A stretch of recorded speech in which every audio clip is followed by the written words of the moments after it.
All right, we are live. Hello, everybody in the chat and watching and listening. Welcome to the show. As you can see, my guest here is North Shore Preparedness, Sean. Welcome. Let me go ahead and see who all we got here. What kind of members we have? Sherry Leach, welcome. What's going on?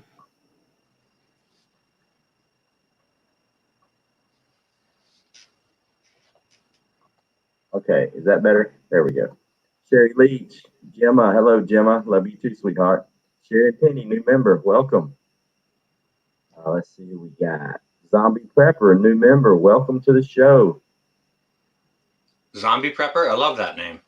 Yeah, me too.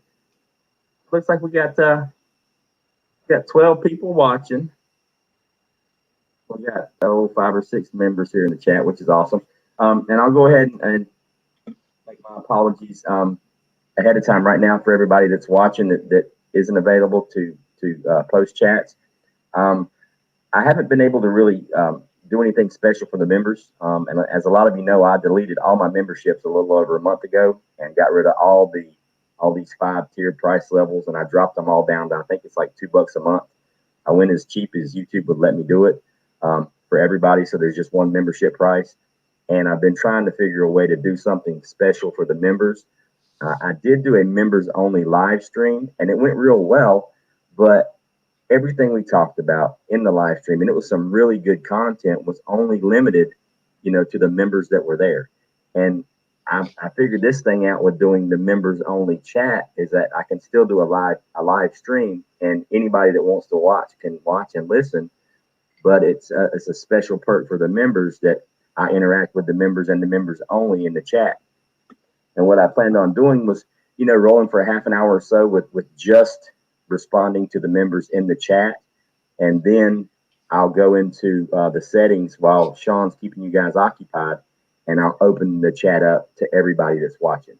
But it's my kind of creative way to where I want to kind of just zero in on the members in the chat and just spend a little bit of quality time back and forth conversation with just the members. But I mean, obviously everybody can listen, but I can just focus on the chat and hopefully not miss any questions, because I only have like, I think 18 members, so it's not like there's going to be a whole lot of crazy action in the chat. But hopefully I can build from this and maybe do this once a week where it's a members only chat. Everybody can see the stream, but only members can chat, and I can focus on the members. And then 20 minutes, a half an hour into it, open it up to everybody in the chat. So you guys, please be patient with me. It may work. It may work great. It may tank. If it tanks, I won't do it again. But it's just another experiment of trying to figure out a way to give members, it's only a couple bucks a month, but I still feel like that I need to do something, special for the members. What do you think about that, Sean? To be honest with you, I think it's a great idea. First of all, Ghost, I'd like to thank you, brother, for inviting me in to participate on this. And I think it's a really good idea for something to do for your members only, where your members can get in there and really get their questions seen. Because if you're running a regular old full-blown live stream where everyone's watching and all the questions are rolling, you might not get to actually see all the questions. I know how hard it is to run a live stream and field all the questions. You'll see one question, you'll stop to field that question. You may elaborate on it for a good long while, depending on what your answer is going to be to a question. Right. And you may miss a whole bunch of other chat or questions from your members or, regular viewers as well. So I think it's a fantastic idea, something great for you to do for your members. And I appreciate you giving me the invitation to help you participate in this. Yeah, cool. Yeah, honestly, it was something I thought of, last night, and that's why I reached out to you, because I wanted to do a members only. Hey, there's Roots. What's going on, Virginia? I wanted to do something special for the members, and do my best not to offend the rest of the subscribers and even the people that aren't subscribed to me. But what I was thinking, we have another guest. Look who's here. What's up? What I was thinking, I don't know if you heard everything I was talking about earlier before you joined us, but it's a member. Yeah, I was in the chat. I think it's a great idea. It's a great idea. And actually, I told everybody, we were on a live just earlier, just because I haven't been on and stuff goes with everything going on.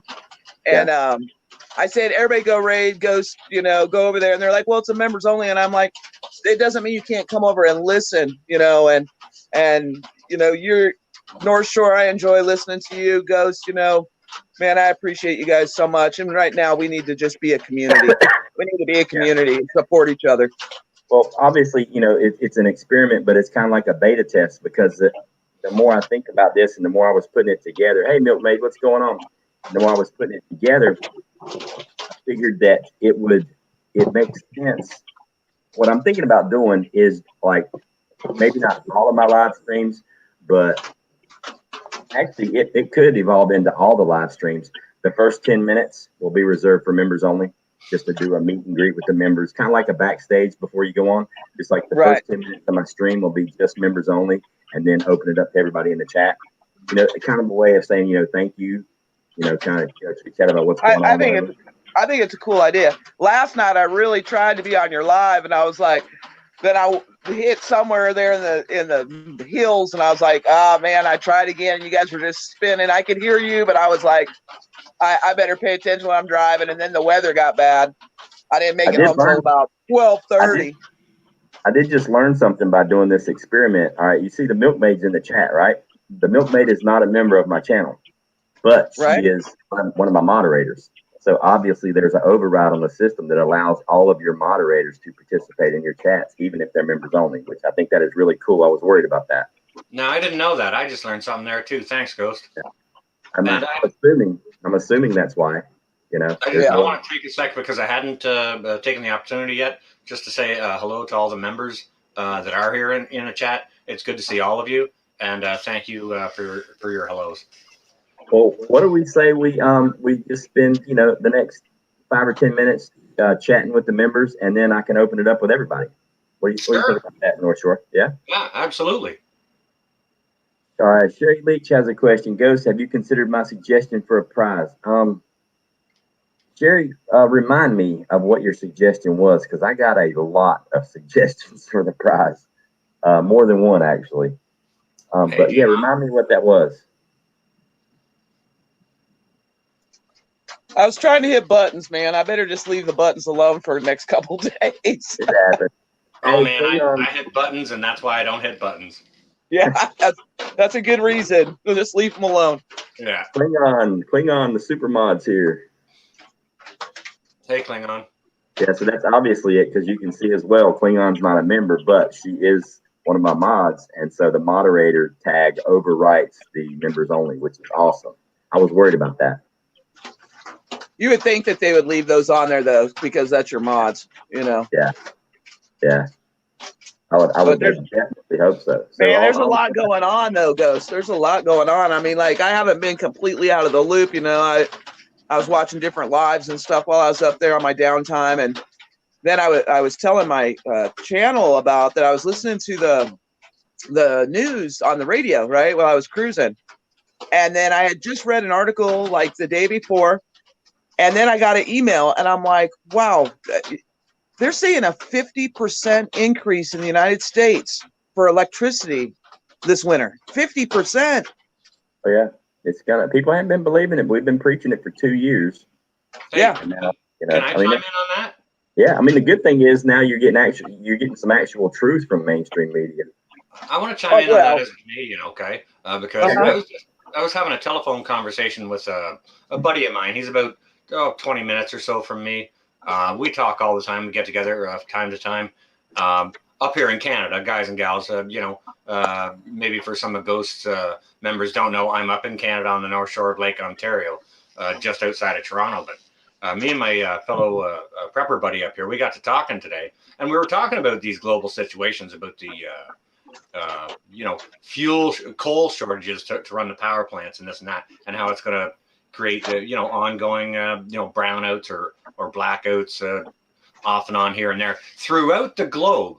And it made me bring up the idea. It's like, isn't it funny we don't hear anything about that? Nothing about that here in Canada. Not a single word. Yeah. It's kind of like when the big asteroids coming to crush the Earth. No one's going to say boo about it.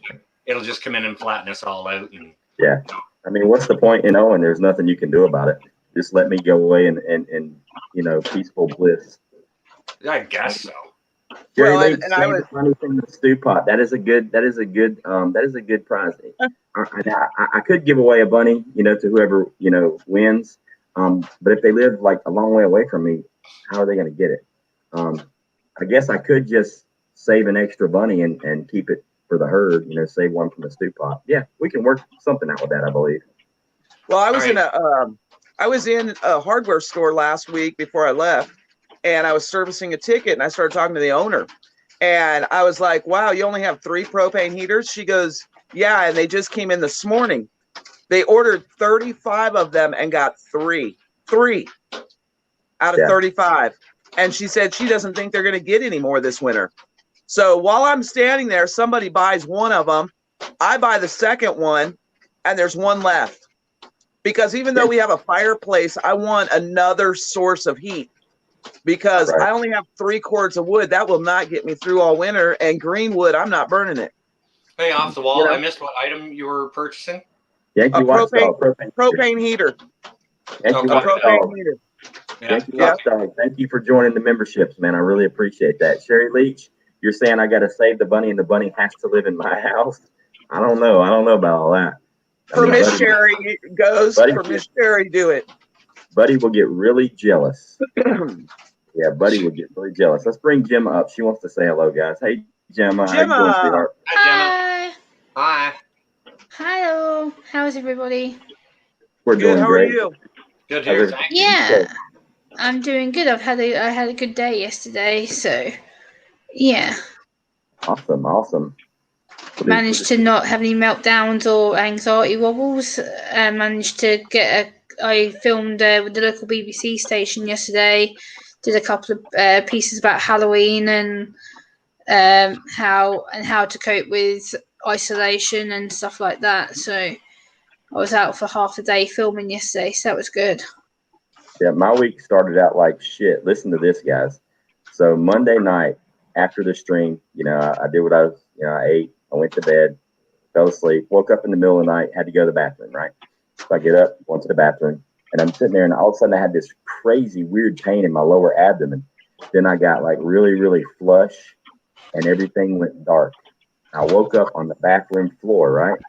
And I had spun around. I guess I was leaving, and I had fallen backwards, and I fell into the shelving unit in my bathroom above and beside the toilet. I got like a 9-inch cut on my back and a massive strawberry bruise on my left shoulder blade. So I woke up and I'm looking at the sink and I'm like, what's going on? And I rolled over and I got to my hands and knees. I couldn't stand up. And my mouth was like cotton balls. I mean, it's so dry. So I crawled into the kitchen, okay? And I get to the kitchen and I get stood up and I open the refrigerator door and I reached in and I grabbed me some juice. I want to drink some juice. The next thing I know, I'm waking up on the floor again, looking straight up at the ceiling. I completely blacked out, right? Well, my kitchen floor is ceramic tile, all right? I'm 6'2". I fell straight back like a board, all right? Damn. I had a knot on the back of my head the size of a grapefruit. I cracked the floor tile in my kitchen with my head and busted some of the grout loose, okay? My left foot somehow ended up wedged underneath the refrigerator door while it was still open. My left ankle was massive. Good God. I'm laying on the floor looking at the ceiling and I can't move. All I can do is move. I can move my eyes and I can move my head. Then I started getting feeling back in my fingertips and I'm still hanging on to the juice bottle with my left hand laying, on my back on the floor. And I'm sitting there listening to the refrigerator alarm go off because the door's open. I didn't even know refrigerators had alarms if you leave the door open too long. But my refrigerator's beeping in my face. I don't know how long I was out. But I laid there for at least 5, maybe 10 minutes before I could roll over. And I was like slowly getting feeling back in my body. And I got to my hands and knees and I slowly got stood up. I went back to my bedroom and passed out. So the next morning I wake up, I got a massive ankle. My back is just ugly, bruised up. And I got a knot on the back of my head the size of a softball. And I'm going, what? So yeah, obviously another concussion. That's great. But I have no idea why it happened. None whatsoever. Well, Ouch, Ghost. I'm no medical professional, but it sounds like you were so dehydrated you might have pooped yourself into unconsciousness. But no, I wasn't pooping. I was peeing. Well, you said you had a lower abdominal pain. Right, yeah, but it was like right below my belly button. Okay, well, that's oftentimes a poop and it's fix. like, Ouch. yeah, I was like, what? So I had no idea. My ex, she's a nurse, and she told me that she thought that because I do suffer from the PTSD medications that the military had me on exacerbated a heart condition, and I have side effects from the medication, and it was making me have AFib, atrial fibrillation. And ever since I first took the medication, every once in a while, I'll have just like this, like AFib will hit me really hard for about a minute and a half, and then it goes away about once a month. And I do remember having the AFib feeling, and what she says is she thinks my blood pressure, because the AFib just tanked, like my blood pressure just bottomed out, and boom, I went unconscious. I was like, that kind of makes sense because I've never passed out before, and I wasn't drunk or anything like that. I was perfectly fine, and I just hit the floor. I was just joking when I said you pooped yourself into unconsciousness. Well, Like I have actually.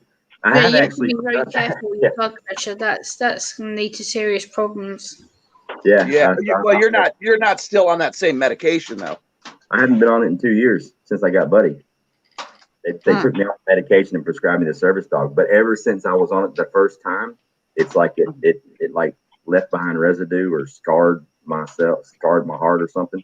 But it's just every once in a while I'll get AFib, and if anybody ever had AFib, let me tell you something. That is a major, excuse my language, that is a dick punch. You can't do anything. You have zero energy. Blood's not pumping. Oxygen's not pumping. Like you're literally, if you have a really good bout of it, you're literally just like comatose, sitting there listening to your heartbeat, like crazy. But it's like, yeah, it's really weird. Yeah, so I'm gonna go to the doctor and have them, check me out, make sure there's not like any blood clots or anything weird. But yeah, I just figured I'd share that. Yeah, I knocked myself out twice. Ouch. That's not good. Not good like at I all. need another concussion, Hey, Yankee, Moonchild, all you members there in the chat, great to see you. What's going on, you guys? Roots, what's going on, Roots? I know I sent you the link, Roots. I'm happy that you're better now. That's really worrying that you've been poorly. I mean, I felt fine as soon as I, as soon as it was over. I mean, I haven't had any effects from it other than the massive headache from the concussion. But so that's what leads me to. He was right. It was like a blood pressure issue. I wasn't sick. I hadn't been sick. Nothing like that. Everything was fine. And then boom, I'm breaking floor tiles with my head. It was nuts. But, wow. Right. It was crazy. Yeah. Well, when they diagnosed me with PTSD from the Navy, I didn't go on anything. They tried to get me to, and I was like, no, I'm just not a medicine type person. But I had to really learn after the things that drove me to the PTSD, how to deal with it. And I stayed away from medication for like 5 years before I finally decided to do it. And it wasn't that I wanted to do it. It was that I was at a point where I couldn't function in society. And like my last job that I had before I started getting medicated, I was working as, security in a bar, and I hurt a dude real bad. And I feel horrible about it because there was no need for me to do it. He flipped the switch, not me, but I was still in control of the situation. And I'm talking, there was broken bones involved. And I was like, yeah, I gotta do something. So I tried the medication. It worked for a little while, but then the side effects were just too much. Yeah, see, I spent a month in silence. I wouldn't talk to anybody. After the incident happened, I wouldn't talk to no one. And it was almost a month. And finally, the chaplain from the Navy contacted my mother and said, you need to come out here before, it gets to the point that we can't, that I wouldn't come back. I was really screwed up. But, some of the situations you get put in the military really leave some scars on you. And I always make a joke about it. And I always tell people, I got something from the military that I'll always keep with me, and it's PTSD. And no matter what, you got to keep your stress level down, be it if you're on medicine or not. And the service dog, I'm sure, helped quite a bit. My stress reliever is just when I get into one of those types of situations, I just have to back off because if I get pushed to that brink, it's not really very cute what can happen. And it's you have control, but you are almost driven to the point that you don't have that last little button can get pushed, and it can be very devastating to people around you. Yeah, because I'm a calm dude, but and people don't understand when it's a PTSD type issue, and it's only happened to me a couple times. When that switch gets flipped, you can't. Well, and you can't click it back off. That's the main issue. You can't click it off. I have a problem though, when my stress level gets high like that. I have memory issues, and so I have bad memory from the PTSD. Yeah, I've got a traumatic brain damage. I've got legitimate brain damage. My memory is just weird. Sherry Leach, I'm not a diabetic. I'm actually in very good health. I eat. I mean, I grow most of my food. I eat healthy. I cook. I don't do McDonald's and Burger King, none of that stuff. Yes, I'm saying it came out of left field. It came literally out of left field. I was like, what in the world? I was legitimately bleeding and laughing at the same time. I'm like, what the hell's going on here? It's just the weirdest thing I've ever. It was trying to figure out what was wrong with you. You're like, what is wrong with me?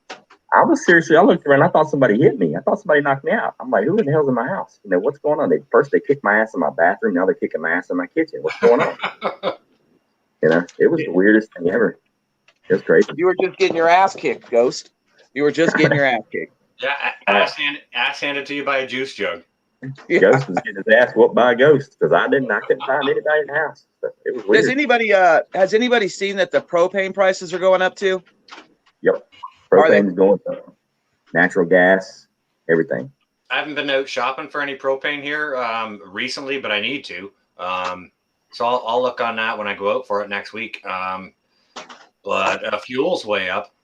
Fuel's as high as I've ever seen it up here. Literally, while I was standing in the gas parking lot today, because I went back to work, and so I'm training the new guy still, and I was waiting for him, and I was standing in the gas parking lot, and literally it went from $2.79 to $3.09 while I was standing there. All right, hang on a second. Literally a blink of an eye, and I was like, what the hell? Bear with me just a second.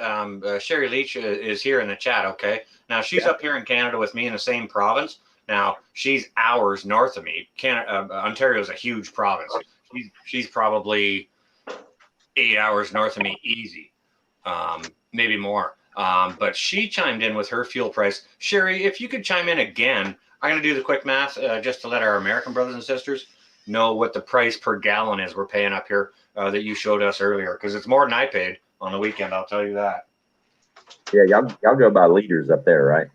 Yeah, I got the equation on that. The equation is take whatever your price per liter is, multiply it by 3.785, and then you get your number per US gallon. $1.54.9. So just give me a second, guys and gals, and I'll do the quick math on that. $1.54. Things have been crazy here. The UK is going bonkers. $5.86 a gallon is what Sherry Leach is paying.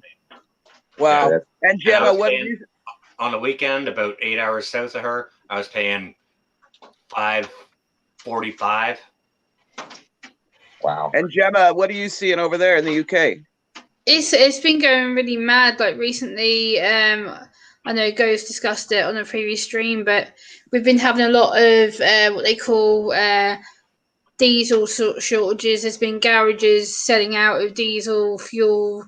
But my dad, he actually ended up getting towed by a tow truck the other day.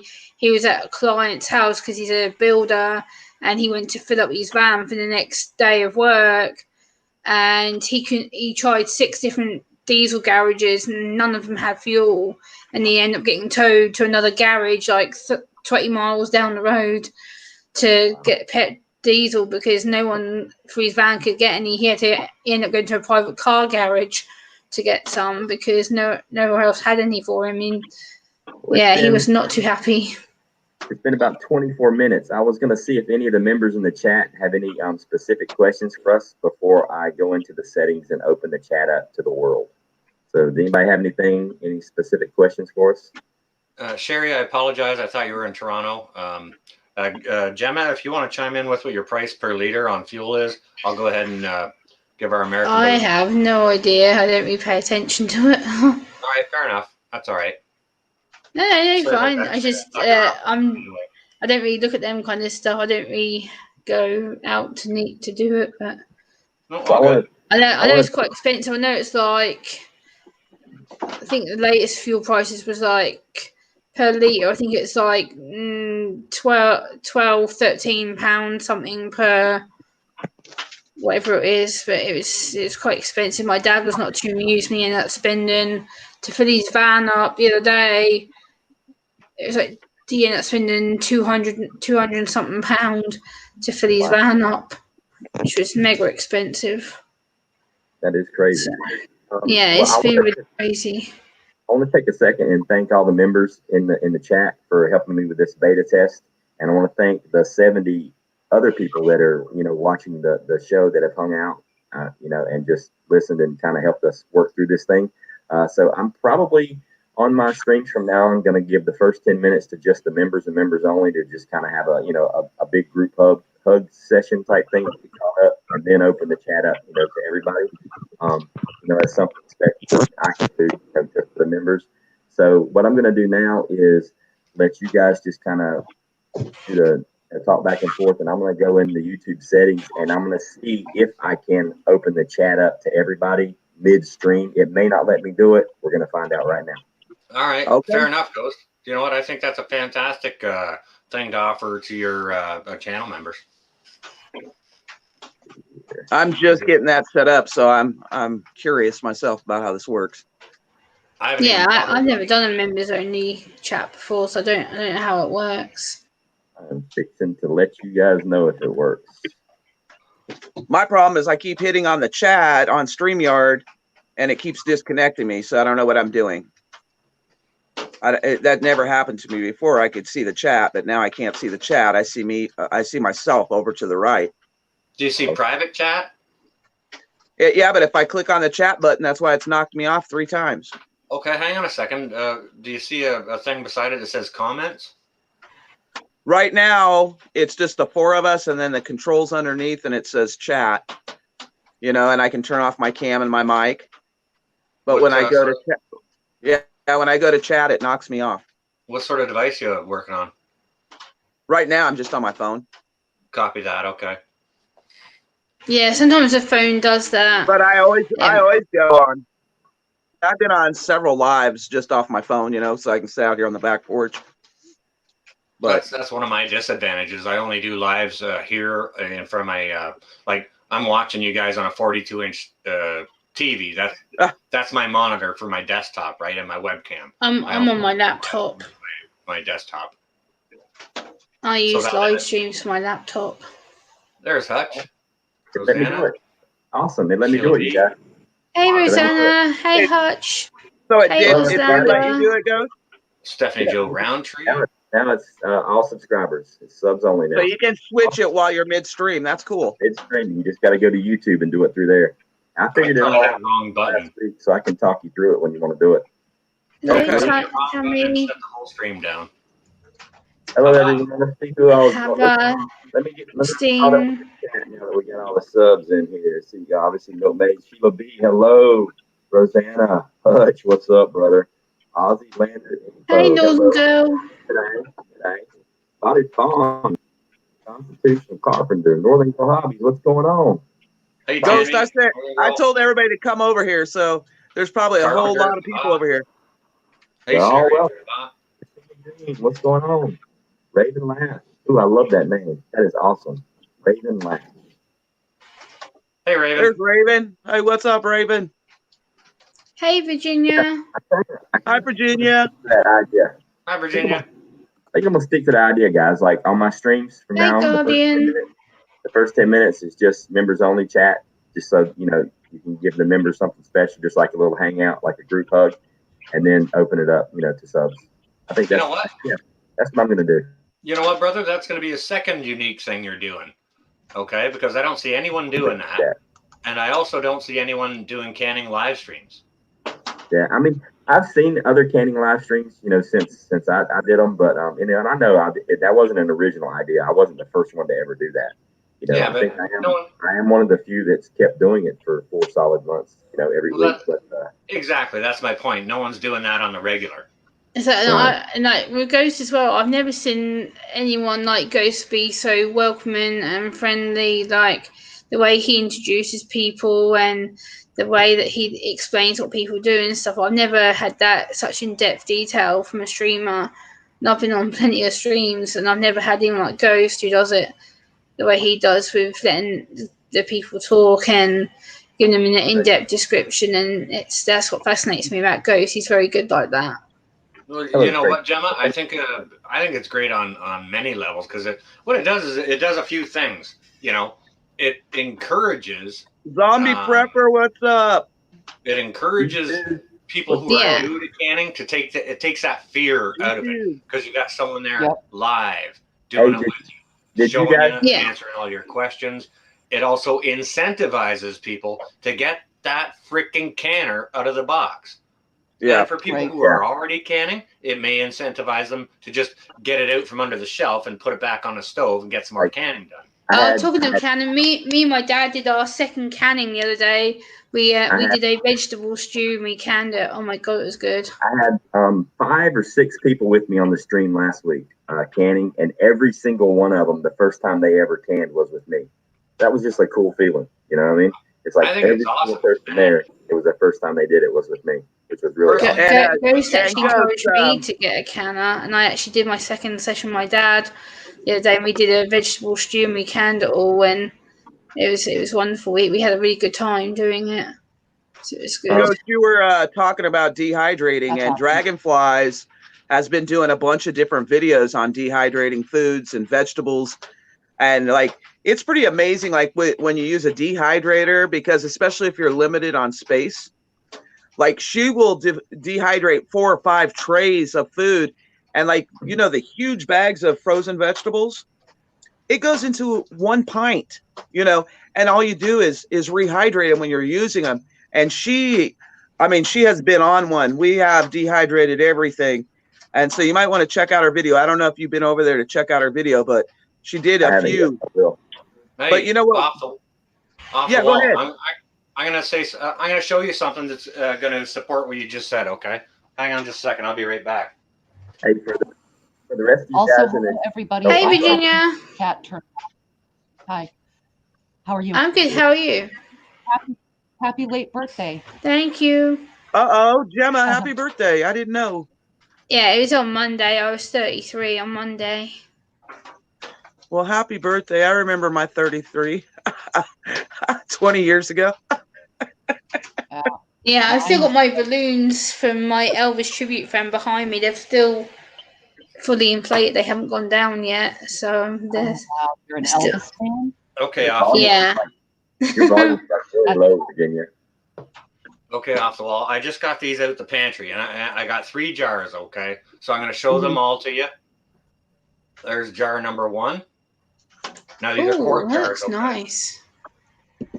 That's another quart jar. I haven't got quite filled yet because the dehydrator is still running. And here's another quart jar. All right. Now these green peppers here are all peppers I grew out of the garden. These other peppers are a case of peppers I bought elsewhere. Okay.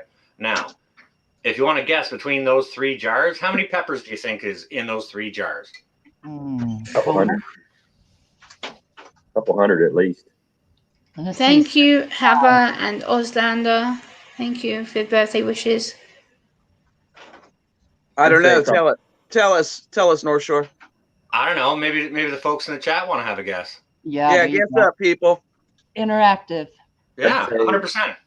Got to include your chat. I'd say 200. Thank you, Mark. 263 and a half. 263 and a half. Yeah. Well, I did eat one. Half from dinner. I'm going 240. I'm sticking with 75. Look at Mark Bottoms with 563. It's not quite that much, and Ghost, you're a little high on that too. But I got about between these 3 jars. I got about. Thank you, G2. Let me do it this way.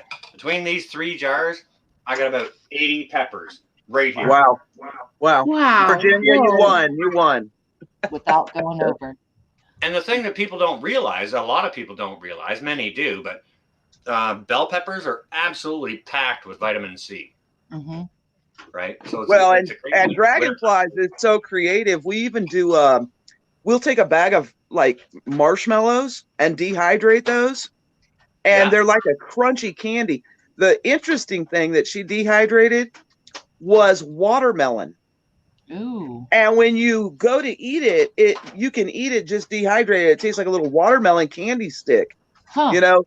And I always tell people, if when you're prepping, prep food that you like. Don't buy stuff that you're not going to eat that you may eat, because you want to use your preps. I just did a video on first in, first out, and it's so important to rotate your preps and use them. And like I did a video out in the forest of the little tiny camp stove. It's about as big as a wallet, and I cooked chicken on it, because you have to know how to use your preps. Don't go buying and buying and buying and then not Mhm. be able to utilize and use those preps. That's the wrong way to go about it. I did a video, and I was talking to people that most people, and this probably includes several of us on the panel as well as many people in the chat, we are not prepared, because every day you find something that you're lacking in. And food, folks, I would say that probably 80 to 85% of people in the prepper community are not prepared for what could come toward us. Because somebody asked me, well, what do you think off the wall? 3 months, 6 months, a year of food? No, I think food, period. Like, you need to be able to stand on your own and be self-reliant and self-sufficient and be able to forage, and know your area, what you can forage, because it could come to that. Dreaded Yeah. Seeker, what's up? Yeah, You there know is what? know, no, Also, I think that's really important what you just said there. And I mean, there's lots of other ways to do it too. Like, I mean, uh, earlier before the stream started, Ghost and I were backstage having a little chin wag about stuff. And, you know, it brings up the importance of, obviously food, but definitely gardening, right? And Ghost and I were talking about the different types of experiments he was doing with his different plants and containers, and successes and failures, and things that I've been doing in containers as well, as alternative sources for folks who may not have dirt to plant in. You can always get a tote and drill some holes in the bottom of it, right? And That's you can how do things that way. So Ghost and I have been busy doing the experiments and making the mistakes to show people what not to do, right? Well, and that's like here in the Ozarks North Shore, we have so much limestone and rock. I mean, seriously, every time I mow, and we mow about 2 acres to keep the forest back, okay? But That's every time just I it mow, too. Yeah. more rocks coming up. And You so may not have arable land. we went and got the cow mineral buckets, and some kid had them for $5 each. I think we bought 20 of them. And then we kind of neglected the garden this year with so much stuff going on.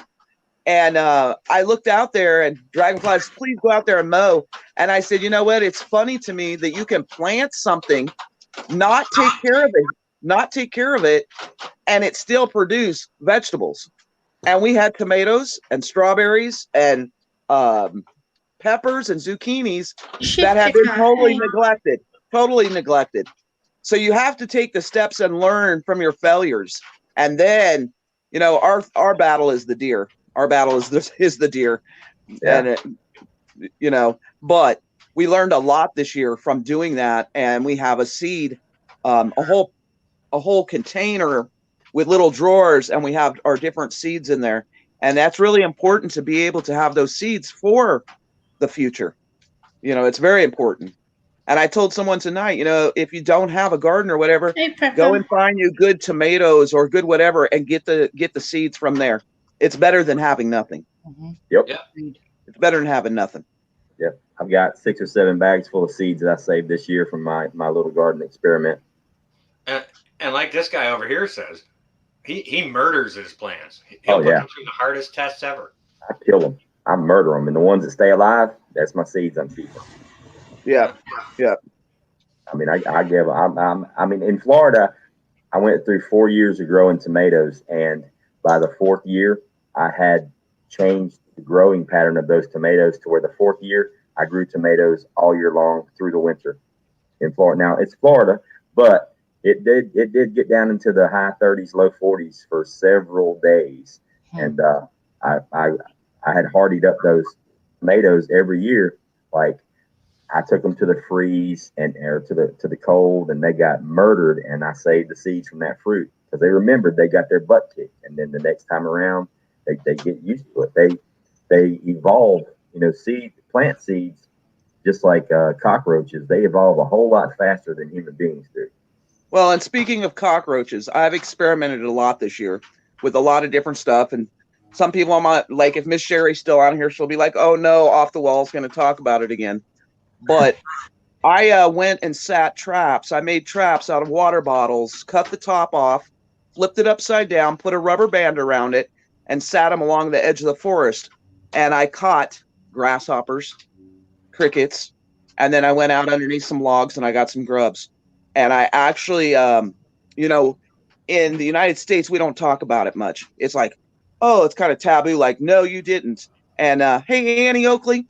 And but I actually showed people how you can prepare insects, and it is biblical too, on top of it. But you can actually eat insects, and we're probably one of the only countries that does not eat insects. And I was telling people how you can take a sour cream packet, make them taste better, or salt and pepper.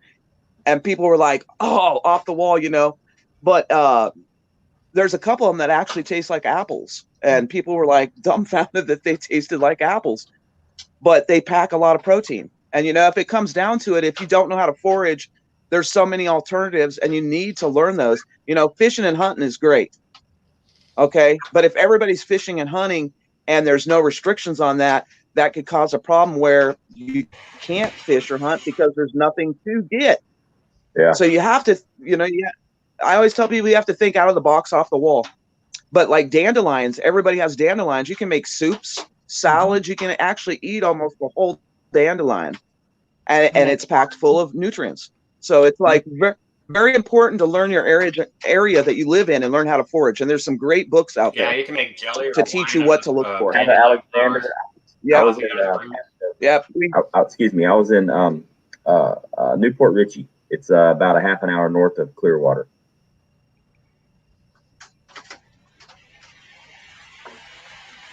Hi, Independent. Mary. Hi, Independent. Hey, Yankee Watchdog. And thank you to all the new subs that came over from Off the Wall. I appreciate that, and from Sean at North Shore. I do definitely appreciate that. Very cool. Yeah, so I guess we've been online for almost 45 minutes now, and we haven't even hit the topic yet. Yeah, it crossed my mind last night. My brain does weird. Maybe it's because of the concussion I had on Monday, but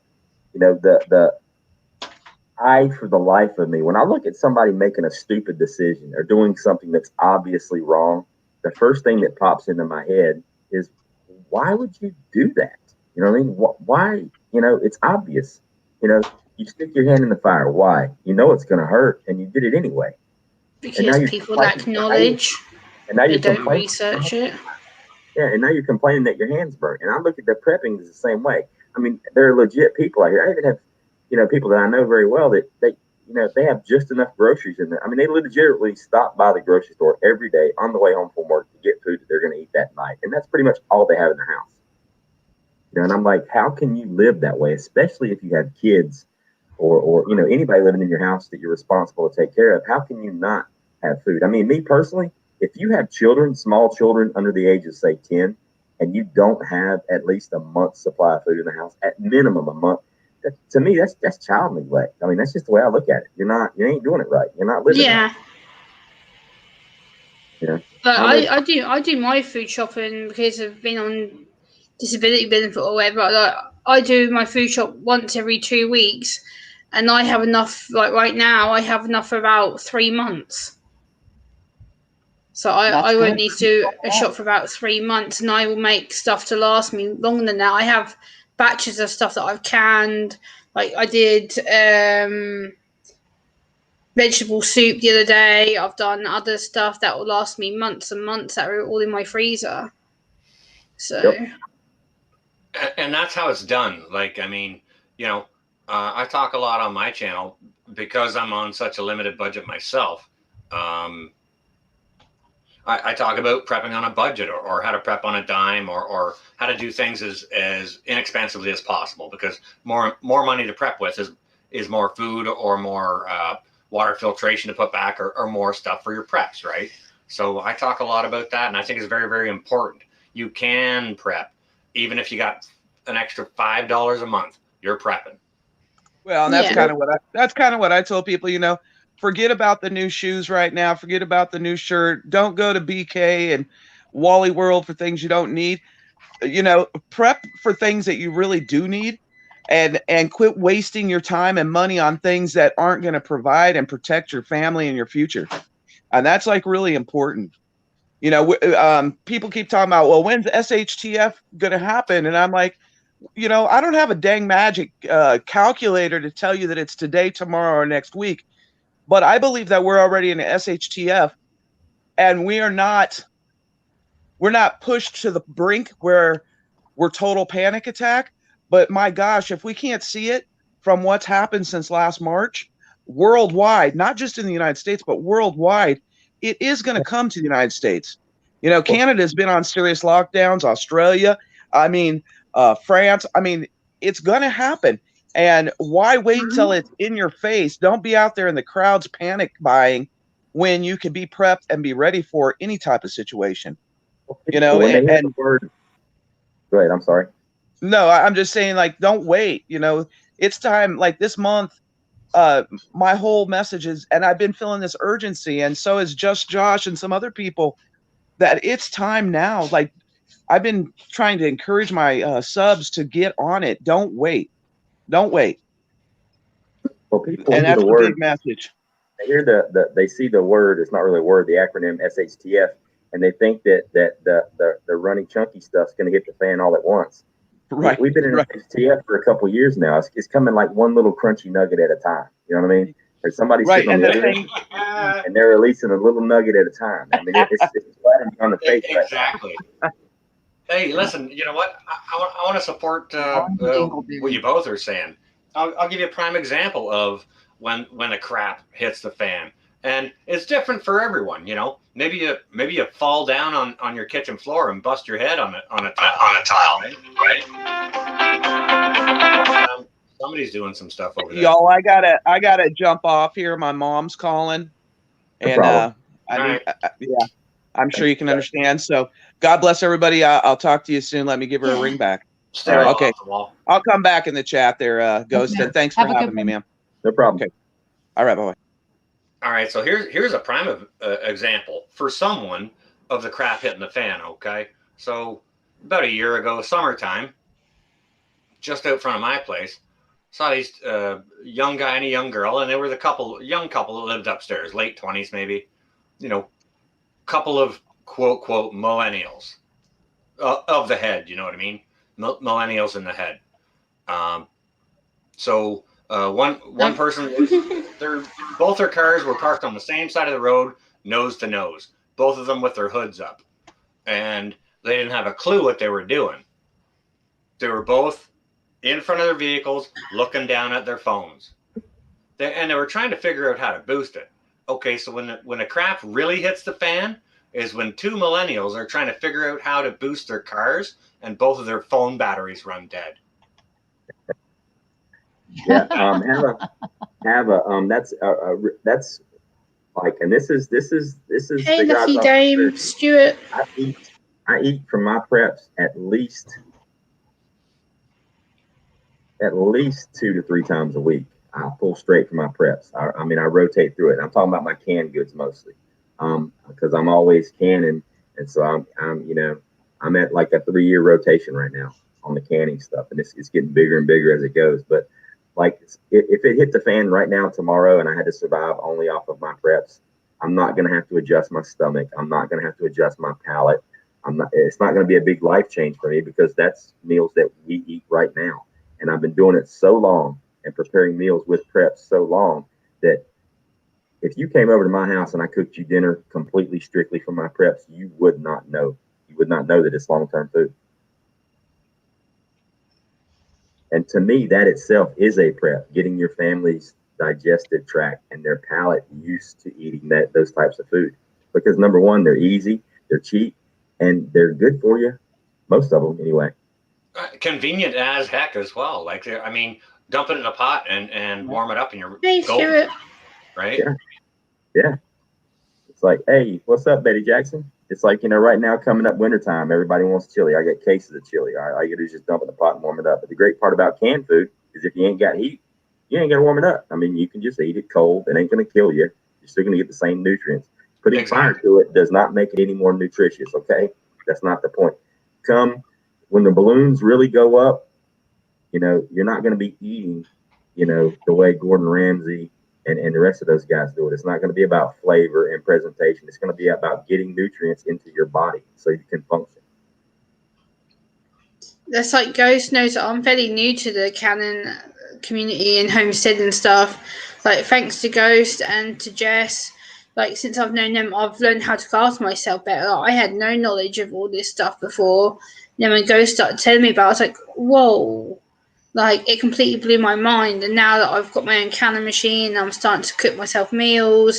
I've learned how to store stuff. And I'm like, why the hell wasn't I doing this years ago? But since Ghost has taught me, I'm like, bang, bang, save food. And I'm learning to make sure I have enough to cast myself. Hey, G2, while you're in here, were you in the chat last night when I showed everybody all the stuff you sent me in the box, my care package? I'm pretty sure you were, because, yeah, I know you were, because you super chatted me, and I was like, hey, everybody, look at what she sent me. But, yeah, thanks again, G2. That was an awesome care package. And I tried some of that hot sauce today. Man, that one little bottle you sent me is probably going to last me about 3 years. I mean, It's awesome. It's legit like fire. Awesome. Yeah, thank you again so much. But yeah, I mean, like, putting your own stuff back through canning and stuff like that, chili, however you want to flavor it, when you're making your own spaghetti sauce or anything like that, you can use your mind to figure out what herbs and spices and everything to use to make it absolutely delicious, so that when you do dump it out of that jar, it'll be so freaking tasty, no one will even think that it came out of your jar, right? They wouldn't even they'd think you slaved all day making it, right? So that's one of the positives about being prepared as opposed to being unprepared. Prepare the mind. I'll be honest with you. There are some foods that I actually prefer to eat after they've been canned. I know it sounds weird, but like chili to me tastes better after it's been cooked and then it goes through a canning process. All the flavors are like infused, and I use pinto beans, not kidney beans. And a lot of times pinto beans are a tougher type of bean, but it softens it up real good. And I mean, to me, chili that's been through the canning process actually tastes better. I don't know. That's me. You know what? Listen, Ghost, you got a whole bunch of pinto beans canned up. You know what? Yeah. If you ever feel like having burritos or anything like that, boom, you got the ingredients to make your own refried beans. Oh yeah. Right? Add your coriander and whatever spices you like to it, and make it as hot or as jalapenos and whatever you like in it. Milkmaid's got a good point too. Chicken, I actually prefer to eat chicken after it's went through a canning process. It tastes so much better. It's so much moistier. No, Milkmaid, that's not a word. It is now. Wait, milk. It's a word now. Yeah. Yeah, it's a word now. Yeah, the chicken after it's been through the canning process is amazing. It's just delicious. Hey, look, Sandwich is in the chat. Hey, what's going on, Sandwich? It's like, since meeting Ghost, I've learned a lot of skills how to cast myself when it comes to food and storing stuff. Like, I had no knowledge of any of this. I should have, considering my late grandmother was a canner. She used to can everything. And I remember one time asking, I was like, what the hell are all these cans in your cupboard? And she's like, it's Gemma, it's about being safe. It's about being proactive. It's about being ready. And I was like, what do you mean be ready? Huh? And she's like, oh, I'll explain it to you another time. And then when she got round to it, she's like, you know that we're in a food shortage, and you know that people are starting to panic. And she went, well, I'm not. And she literally opened up these two big cupboards she had, and they're all stacked. I was just like, wow, okay. and she had can after can after can of all these different foods. I was like mesmerized. I was like, it was completely crazy. I'm just going to go ahead and put it out there right now. The word moisture, that's going to stick. I mean, you guys. I mean, I'm sorry, Dan. I'm sorry, Sam. You got Milkmaid to thank for that. But I promise you, the word moisture. The word moisture, yeah, that's going to stick. That's going to be around for a long, long time. Yep. But yeah, no, I think it's great, and I think it's awesome that you got other preppers out there like TJ doing say canned chicken cooking challenge. Hey, Sita, I see you there. Welcome. Christ is the answer. But yeah, they're TJ is doing her canned chicken cooking challenge, right? And be it come out of a tin can you bought at the store or something you canned yourself. Hell, I made what the heck did I make? Was it chicken chow mein, right? And I did it on a live stream with canned chicken. Yeah, I watched that. I caught Klingon. the last half of it. Man, that was tasty, I'll tell you. It looked good. It was awful good. I'll press the answer. Hey, long time no see. I'm eating the same thing I had last night, leftovers. That's another good thing about prepping. Not wasting food is a prep, by the way. I'll make a pot of lima beans and I'll eat on them for 5 days because they're better on the 5th day than they were on the 1st. But I got a big pot of limas with a ham bone with a lot of ham left on it. That's what I seasoned it with, and some cube steak and gravy over rice. That sounds nice. Oh, it's one of my favorite meals. For me, straight up simple egg salad sandwiches. I had half a carton of eggs left in the fridge. Boiled them up yesterday, so tonight it's egg salad sandwiches. I'm going to be smashing a few of those in. One of my favourite foods is spaghetti, so I eat a lot of spaghetti. I love it. It's one of my favourites. Brunswick stew. That's actually coming up, Mark. I'm going to talk my father into making his homemade Brunswick stew, and then I'm going to can a massive pot of it because we're down to like 4 jars, so I need to get another batch done up. But I love Brunswick stew. I'm going to jump down here real quick. Okay. I'll be back. All right, buddy. Okay.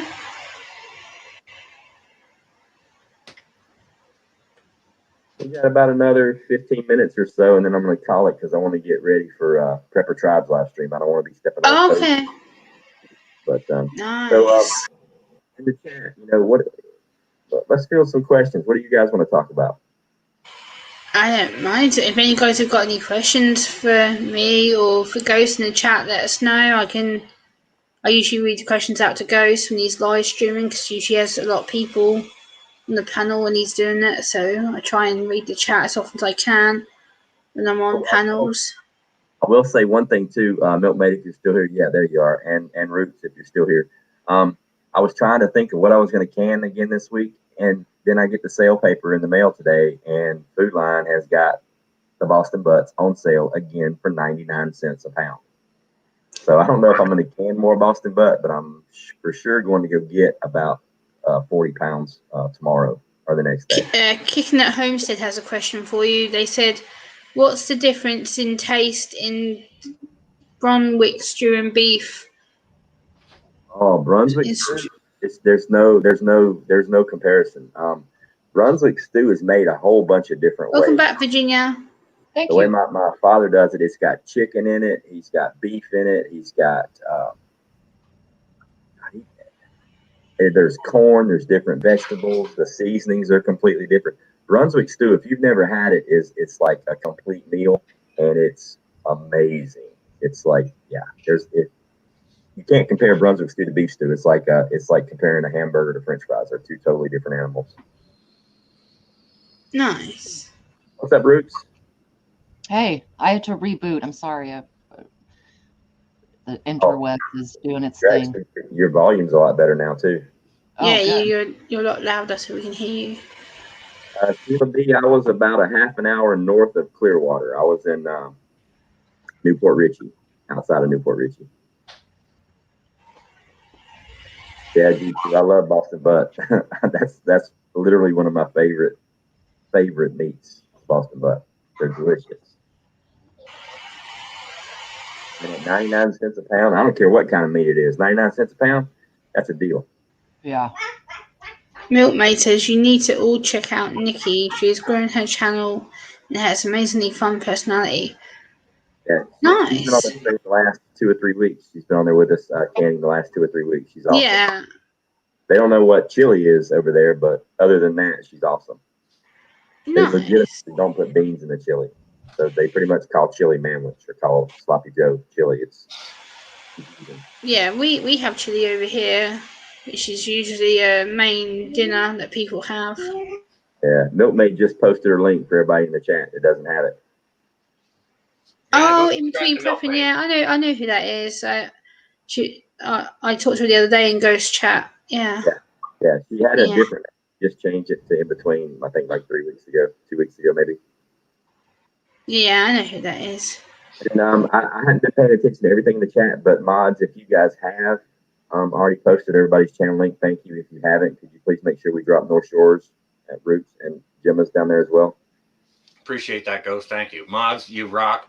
I'm Not just on this Yeah, channel. Stuart, I have chili without beans in. My family also have a habit of putting beans in chili, and no, Oh my God, we can't be friends anymore. yuck. You're grounded. Go to your room. I don't like beans in my chili. No, that's yuck. I put at least 2 kinds of beans in my chili, so my name is Paul, and that's between y'all. I think for me it's just a texture thing. It doesn't go well with me. But chili, yum, I'll eat that. But Chili without beans is no. a hot dog topping. Chili without beans is a hot dog topping. Yeah. Yeah, was that a Chicago style hot dog? Yeah, I think that's what it's called. Yeah. Stuart, my chili is lovely. I have like obviously the normal steak mince for the chili and stuff, and I put like the cheese and stuff in it. But as far as it comes to beans, no, I'd rather swap it for veggies. No problem. When you get back, Romy Prepper. Hey, what's going on, brother? Thank you so much. I appreciate that. Lady Hammer, oh my God. You do anytime, Thank brother. you for the donation, Roman Prepper. That's really kind of you. It was good seeing you last night, Romy. Yeah, Roots is having some internet issues. She's gonna get it rebooted and try to pop back in and hold a signal. My signal's been really weird here too.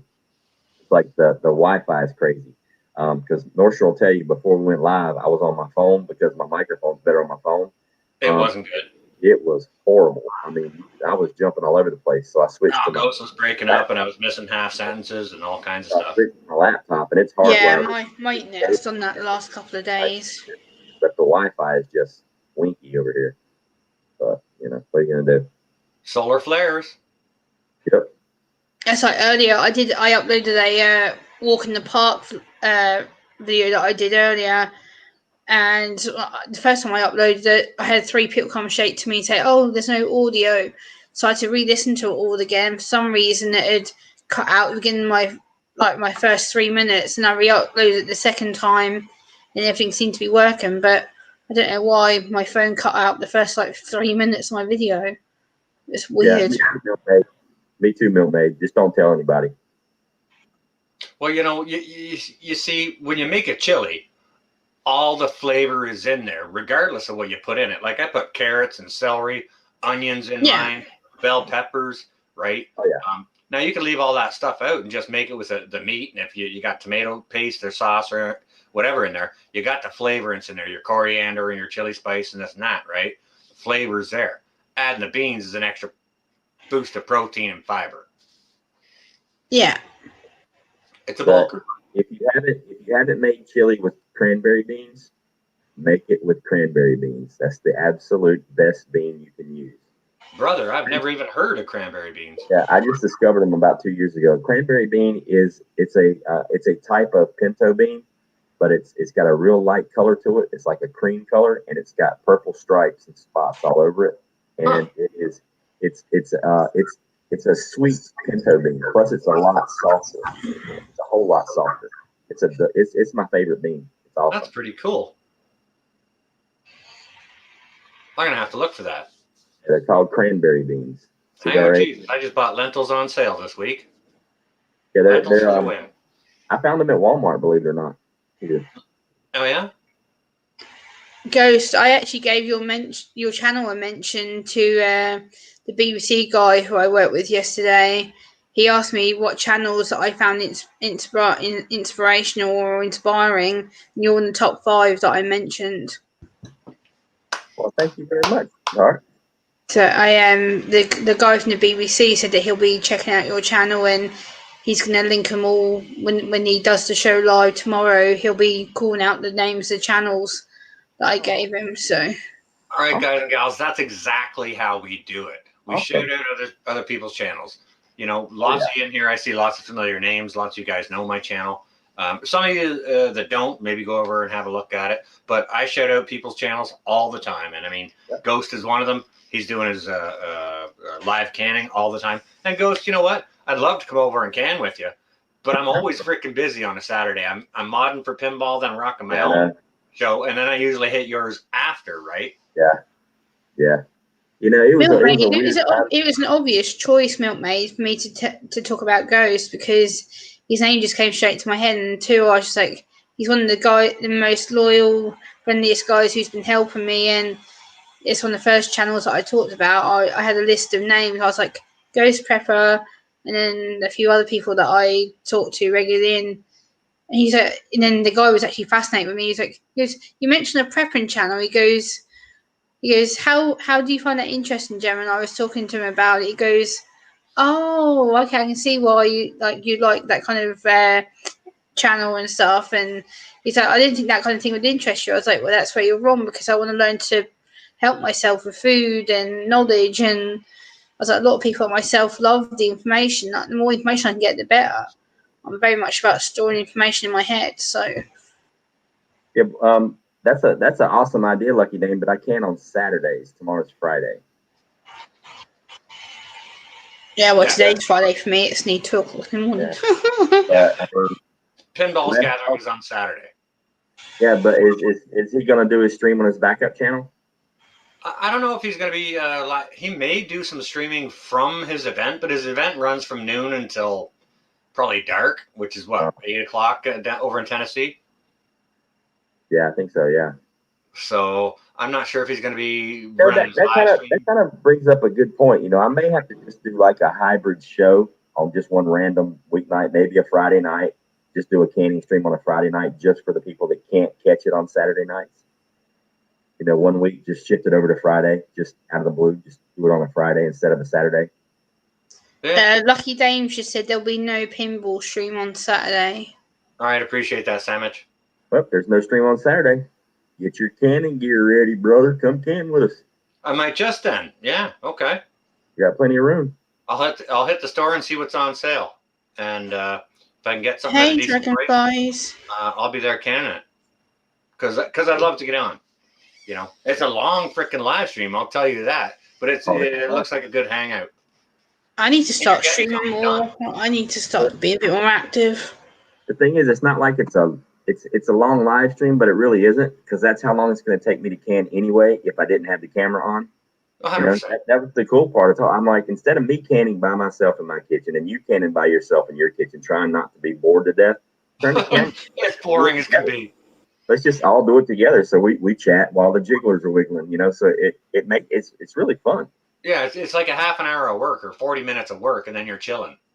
Yeah, and it turns into a really good stream. I mean, there was one stream back in the beginning. It went for almost 7 hours.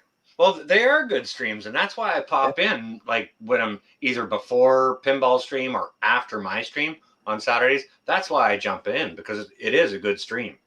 Yeah, that's a good one, Roots, because I want to do some more chicken, but I'm not just going to can chicken.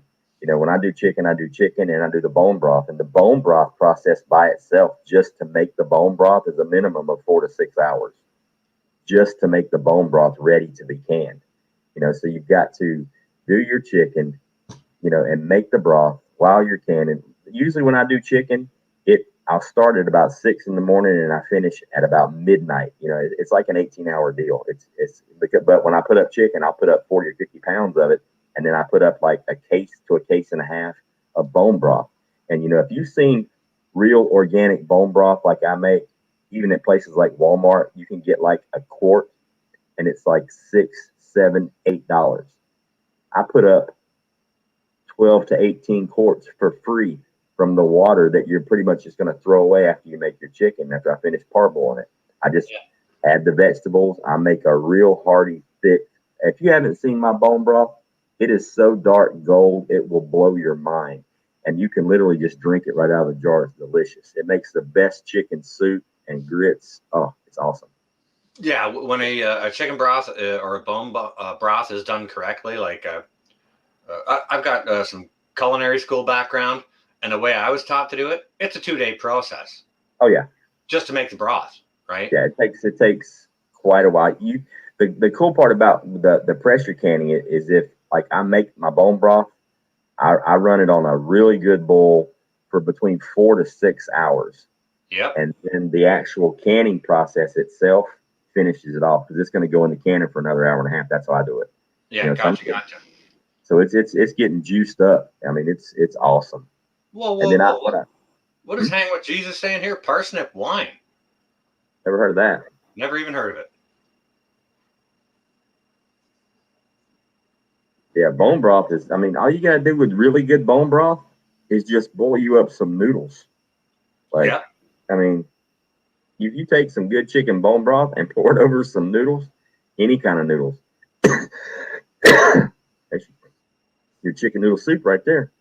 Yeah, hey, if you want to get fancy, you can turn it oriental and throw some green onion in it and a bit of soy sauce if you feel like it. Oh, yeah. Right? Yeah, it's delicious. A little sesame oil. And what I do, if I've got the time, and usually I do, is like the first batch, like the first 7, actually, when I do the 2 pots, I can usually get a full case. I can usually get 7 quarts of high concentration bone broth. And then when that happens, I'll fill the pots back up with water and I'll keep boiling. And I'll make, now my second batch is lighter in color. It's just chicken broth. But the first batch is hardcore condensed bone broth. And I can literally take 1 quart of that bone broth and I can add 2 quarts of water to it. I can do 3 quarts. I can make a gallon of chicken broth from 1 quart of bone broth. That's how condensed it is. That sounds like a beautiful concentrate. Oh, it is. It's delicious. And it makes the best grits. Oh, my God. If you guys know what grits are. Somebody in the chat there asked, what is a grit? I don't know. I just know they're delicious. It's corn. It's ground up corn. Yeah. I have no idea how they make it. You know, none of that. But I know I love me some grits. I know it's a Southern thing. You know, like I'm up in Canada. So, you know, grits just ain't on the menu here. We don't see boxes of it to buy or bags of it or nothing like that. We ain't going out to your Saturday morning breakfast restaurant and you get your bacon with grits and eggs. You don't get grits up here. Yeah, I know. When I was in upstate New York, when I was stationed in the Army, my mother would send me a care package once a month with my favorite cereal, my favorite soft drink, and a couple of boxes of grits. You know, stuff that I couldn't get up there. Nice. It was a trip, but it was awesome. That's all part of it. Yeah, I used to get boxes of cookies and stuff like that when I was in boot, and it was cool. I get a whole big old box of cookies from homemade chocolate chip cookies from my mom when I was in boot camp, and of course, you're in a dorm room full of guys, right? So they don't last more than 20 minutes. Here's a funny story for you. When I was in basic training, I was a major shit starting asshole. I don't know. Do you know what an Article 15 is? No, you guys got different laws down there. Article 15 is basically punishment in the military. It can be as far as, court martials, all 9 yards. I got my first, low level Article 15 in basic training. I may be one of the first people to ever do that, but I ordered a domino. When they used to make you use the telephone on Sundays. They would make us call home. And this is back when all we had was payphones in basic, but they would make you line up and call home. They made you call and talk to somebody. And I told them, I said, I don't really have anybody to talk to. I mean, my folks are at home, but I'm not homesick. I mean, it's no big deal. Let somebody else have my time. And my drill sergeant's like, Martin, you get on that phone right now. I better hear you talking to somebody. And I'm like, okay. I called Domino's Pizza. I had a pizza delivered to the barracks. And, I did not think that they would actually do it. Being that I told him it was basic training barracks. About 45 minutes later, I'm up in my rack. We're all racked out. Drill sergeant kicks open the doors, the bay doors, and he yells, Martin. And I was like, What is this happy Drill horse sergeant, shit? he turns on all the lights and he goes, "Your pizza's here." And everybody in the barracks looked at me like, "What?" Sure enough, he's got the delivery boy beside him, walks him over to my rack, gives me the large pepperoni pizza and my sodas, and says, "Hey, the man, don't forget to tip him." And then he left, and I'm like, I said, "Drill sergeant, it's for everybody. You want a piece?" And he was like, "No, I'll get mine later." So I'm trying my best to share this one large pizza with like 40 other recruits. And after we're done, drill sergeant turns the lights off. "Good night, everybody," and leaves. He comes back about 30 minutes later, kicks the doors open. "Martin." I'm like, "Yes, drill sergeant." He said, "Let's go, you and me."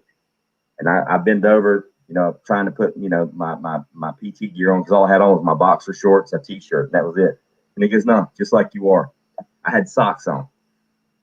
So he takes me running down the street. All I have on is a t-shirt, boxer shorts, and socks. When I got back, all I had on was a shirt covered in pizza vomit. I had my shorts, my boxer shorts on, and my socks were leg warmers now. I completely ran through the bottom of the socks. They were rolled up around my ankles. Like the bottom was completely gone. Yeah. So he got That's awesome. I was going to ask you what your punishment was, but to be polite as a fellow former military serviceman, I was not going to ask you what you did, but you went ahead and volunteered that. So that's a little snippets of life. Yeah, Little my drill snippets of sergeant, life like that are freaking fantastic. I yeah, love it. he wasn't even really mad about it. He kind of laughed pretty much the whole way, and he even said when we're headed back to the barracks, he goes, "That was a good one. I've never seen that before. That was a good one." I'm like, "Thank you, drill sergeant." "Shut up. Get upstairs." "Yes, drill sergeant." Yeah, so it was, we had a unique relationship. I was always in trouble. That's hilarious. Freaking hilarious. Yeah, man, it was a trip. Oh yeah, the stupid stuff you get punished for too, right? Like, Yeah. like, Oh, yeah. well, what do you mean don't do that? No one ever told me not to. Here's another good one. So we're coming back from the hand-to-hand combat pits. All right, and the hand-to-hand combat pit, for those of you who don't know, is just this massive dugout hole in the ground, and they usually fill it with sand. Some places do, but the infantry basic training at Fort Benning, Georgia, fills theirs with what? Sawdust. And you're probably thinking, sawdust, oh, that's nice and soft. Well, the first thing they do for hand-to-hand combat, they usually hose you down and get you good and wet, and then they make you reach down in the sawdust and grab a big handful and put it down your buddy's shirt and down his pants. So now you're soaking wet, and you've got massive amounts of sawdust inside your clothes, around your privates, in every crack and crevice that you've got. And now you have to function with that feeling all day long, or for the next 2 or 3 hours while you're beating each other up. You think sand in the crack of your ass on the beach is bad? Try it with sawdust. Oh yeah, that'll hit you up bad. So we're coming back from the pit. We're covered in sawdust. We're muddy, you're soaking wet, sawdust sticking everywhere. So every single person in the entire company, splitting off going to their barracks, and they're banging their boots on the building, getting the junk off the boots. Well, I did the same thing. So out of the 30 or so people in my platoon, my drill sergeant singles me out. And everybody's doing it. "Martin, what are you doing to my building?" And I'm like, "What, drill sergeant?" "Get over here." I can't remember the exact words he used, but everybody else went upstairs really, really quick. He said, "You got a toothbrush?" And I'm like, "Yes, drill sergeant, go get it." I come back downstairs with my toothbrush. He hands me a bucket of soapy water and my toothbrush, and he says, "Clean my building." Well, shit. You know what? I started with a toothbrush cleaning this building, and I was working on that building for about 6 to 8 hours. The sun's coming up the next morning. The drill sergeant coming in for the next rotation sees me cleaning this building. He's like, "Private, what are you doing?" I'm like, "I'm cleaning the building, drill sergeant." "Who told you to do that?" "My drill sergeant did." "Come with me." So we go to my drill sergeant's office, and he's on CQ duty, charge of quarters. And he's like, "I found this idiot outside scrubbing the building with what used to be a toothbrush." And my drill sergeant looks at me. He's like, "You were still out there cleaning the building?" I'm like, You didn't release me, drill sergeant." He goes, "You've been scratching the side of the building with that toothbrush for 6.5 hours." I'm like, "Yes, drill sergeant." He goes, "Get your ass upstairs and go to bed." "Yes, drill sergeant." So I run upstairs and I hit my rack. 30 minutes later, it's first call. Yeah. He comes through waking everybody up. Everybody's getting ready to get on first formation. He looks at me, he says, "Martin, get your ass back in the bed. I'll come get you when I need you." I'm like, "Yes, drill sergeant." You know, he let me sleep the entire day. It was like 2 in the afternoon when he finally makes me get up and join the rest of the company or the rest of the platoon. It was a trip. But yeah, he forgot me. He forgot me. It was his mistake, and his way of saying I'm sorry was let me get a couple hours sleep, you know, which was kind of cool. That's all right. But yeah, I've been there cleaning shit with toothbrushes as well. Yeah, There's just Josh in the chat. What's up, Josh, my brother? Yeah, stupid funny stories out of boot and out of just in your regular service time. I mean, you know, they'll do something dumb and screw up, or somebody else will get dumb and screw up. Like I've been on escort as an escort for charges parade. Someone, you know, messed up real bad, and they had to go in front of our commandant. You know, if it was a lesser charge, it would have been a lesser officer, but it was our base commandant they had to go see for these charges, right? Right. So, Hey, and Josh, I just dropped the link, Josh, and it's also pinned at the top if you want to hop up here. I was going to get off early and go over and hang out with Tribe, but what I think I'm going to do is stay until Tribe starts, and then all of us will go over and raid him. And, you know, when I shut it down, I think that'll be kind of cool. Get his show off to a start. We got like 85 people here, so if we could get his show started off with, you know, at least 50 or 60 people, that would rock. that's cool. I'm good to hang out. So we can hang for a little while longer and then go blast his show for a while. Look at Yankee Watchdog there, vacuuming the parking lot. They never gave us no vacuum room. I remember, here's another funny story. We had one guy, I can't remember his last name, but he wanted out of basic training so bad. Like, he legit wanted out bad. Let me tell you what this dude did. I'm on fire guard one night. And if you don't know that, in the military, especially in basic training, somebody's got to be up watching, pulling guard duty nonstop, no matter where you are, any time of day. Somebody's watching out for you. So at night, when you're sleeping in the barracks, somebody's walking around with a flashlight in their boxer shorts and a shiny helmet, and they're in charge of the barracks. We call it sentry duty, the same shit. Yeah. So I'm on fire guard and I'm walking around, you know, doing my thing, trying to stay awake. And this guy, and I cannot remember his name. We're on the third floor. No, excuse me, we're on the second floor. The first floor was the undercover area, then we're on the second floor. So technically it was the third floor. So he's got the buffer. You know, the buffer's a thing, the machine that you use to polish the floor. Yeah. So he's sitting in the middle of the aisle, and he's got this buffer, and he goes to the very end of the buffer cord. Now, for those of you that don't know it, the buffers that they use in the military, or at least when I was there, because the bay for the barracks is like 100 feet long. So the cord on this thing is massively long. It's at least 100 foot long, maybe longer than that. So he takes the cord for the buffer, and he's got the plug at the end, and he ties it around his neck. You know, he just loops it around his neck a couple times and ties a knot. Then he picks up the buffer and he walks over to the window and he throws it through the window. Whoa! Trying to kill himself. Here's the problem. The buffer hits the parking lot, shatters into like a gazillion pieces, and there's still about 30 feet of cord on the ground in front of him because the cord was longer than the fall to the parking lot. Well, shit. And I'm like, dude, why don't you just tie it to your neck and you jump out? You know, tie the cord to something else. Yeah.